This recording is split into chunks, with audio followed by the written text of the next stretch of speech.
This is Lisa at Lux Perennials Nursery. We're going to talk about Hardy Fuchsias today. Isn't this a beauty? Hardy Fuchsias are amazing. They make gorgeous, easy to care for shrubs. They look beautiful in the landscape, and we carry 12 different varieties in all different colors and sizes, from upright to more of a trailing habit. Lots of different varieties at the nursery.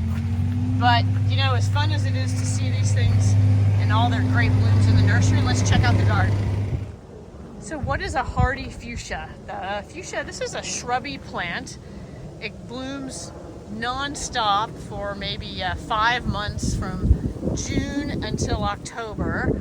And it's a woody shrub that comes back every year. Look at these beautiful blooms on this. This fuchsia is bud coal, just loaded with these small but masses of these small pink flowers. And I really love some of the fuchsias where the color of the two parts of the flower is similar, so kind of pink on pink or coral on coral. It just makes such a statement. This one has only been planted for a couple of years and it's already 4 feet tall.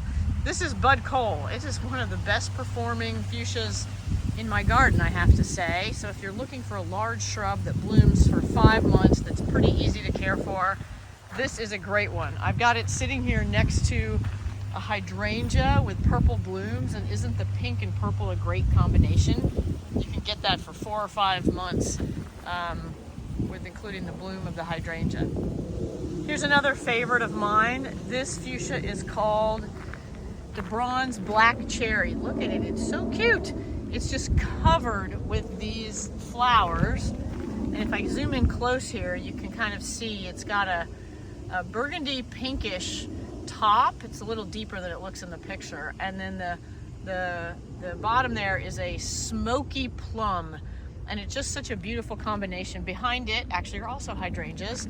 The hydrangea back there is my favorite. It's glowing embers. It's hot pink starting in June, July, and then it kind of fades a bit to a little bit of a light pinky pistachio. And just give it another few weeks, it's going to deepen and darken into a deep pink. So it's a great performing combination of this black cherry fuchsia shrubs and the hydrangea. This one is Fuchsia Marie Eileen. It has a little bit more of a trailing habit. It's got a beautiful, very sweet color here. You can kind of see the pink and slightly magenta pink on it. So it's really pretty with there's some dark-leaved burgundy shrubs behind it, that kind of thing. Great to do in a container. It will just drape over the side. You can put it along a wall. But it's really pretty here, just sitting at the front border of the garden. It's just a little sweet shrub. And while the one I just showed you, Marie Eileen, only gets about 2 feet tall, this one is Sealy Smedley, and it will get much taller, 3+ feet tall, so a little bit higher, and the color is just stunning. It's got this dark kind of raspberry pink with a little light pink, and normally it's covered in blooms, and you may guess what this is on top. It is not us doing sloppy pruning. That will be the deer nipping the top of it off. So we'll deer spray this, and that will help. We'll get some more blooms, but the deer will often especially take the flowers off of fuchsia. So you have to keep an eye on that if you have a lot of deer in your area. Here's more of the bud coal fuchsia that I showed you earlier. This is this fuchsia gets tall. Like I said, they're only a couple years old and they're already 4 feet tall. They really are. I have 9 of them in my garden, and I just love to use them as a tall, long blooming shrub. And they've been very easy to care for. We put them in, we don't trim them. Again, the deer did trim these some, but it's just such a beautiful, beautiful effect. And look at those great colors. Awesome combined with spires of flowers like this persicaria picks up on the same color that's in that fuchsia, or with very large round flowers like dahlia or hydrangea or things like that. You may also notice that we've got a lot of sun on our fuchsias. In the Pacific Northwest, fuchsias can take full sun. In fact, they bloom best with a lot of sun, but they can also take just a half day of sun. But often they won't bloom well in full shade, so try to give them some light, and they will give you lots and lots of flowers. This is a pretty newly planted container but I wanted to show you using fuchsias with containers. And this is a trailing Hardy Fuchsia, so it will come back year after year. It's combined here with this beautiful wine-colored yarrow that we have called Summer Wine. Picks up on the color in the fuchsia there as well, and we have matching ones. But I want to show you this one because this is Fuchsia Lena. It's one of the more rare fuchsias, but look how big the flower is in my hand, if it'll focus.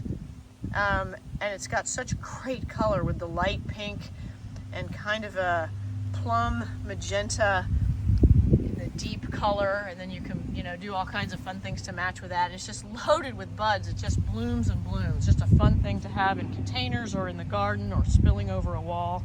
So that's Lena. Here is Celia Smedley again, but I wanted to show you this fun combination. Again, these containers were pretty recently potted. Here we combined it with this coral phlox. And don't you love how the color, this beautiful deep color of phlox coral cream drop, picks up on the colors in the fuchsia there. It's just a beautiful combination. The fuchsia's going to take over this pot, and the combo is really, really pretty. And then a little bit of my favorite hummingbird mint, Augustaki Blue Fortune, Hummingbird Mint Blue Fortune, to cool off the whole combination.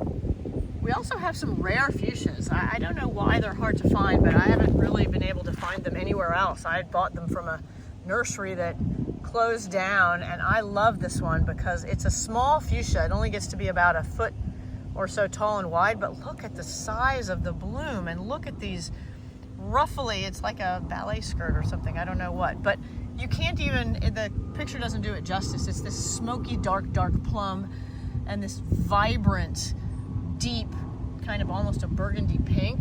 And the little, he's just a newly planted little guy, but he's just covered in buds already. Such a fun one. This is Fuchsia Roesse Blackie. Carmel Blue is another beautiful, kind of small, 1.5 by 1.5 feet, but has this beautiful blue purple in it. And I'd show you in the garden, but the deer bit the flowers off. Unfortunate, but it's a beauty. Another beautiful fuchsia is Voltaire. This one is on the kind of medium to larger size, about 3 feet by 3 feet. It's beautiful in this container. Look how big it is already. It was only planted maybe 6 weeks ago, and it's just taken off, but it's got such vibrant color. You can't see it very well, but it's actually planted in here with a little bit of this panorama red bee balm that picks up the same color and a little bit of a purple hummingbird mint. The hummingbirds go crazy for this container. Here's another beauty. This one also only planted maybe a month ago. Wow, it looks so gorgeous.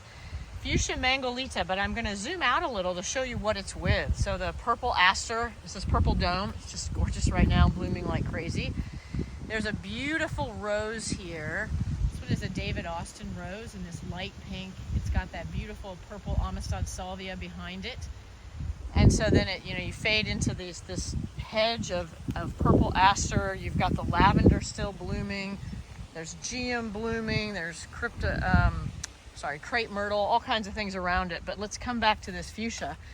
Look at this guy. She's so gorgeous. So, as I said, this one is Mangolita. It only gets about 1.5 feet tall, but covered in these blooms. It's kind of a dark pink and a light pink together.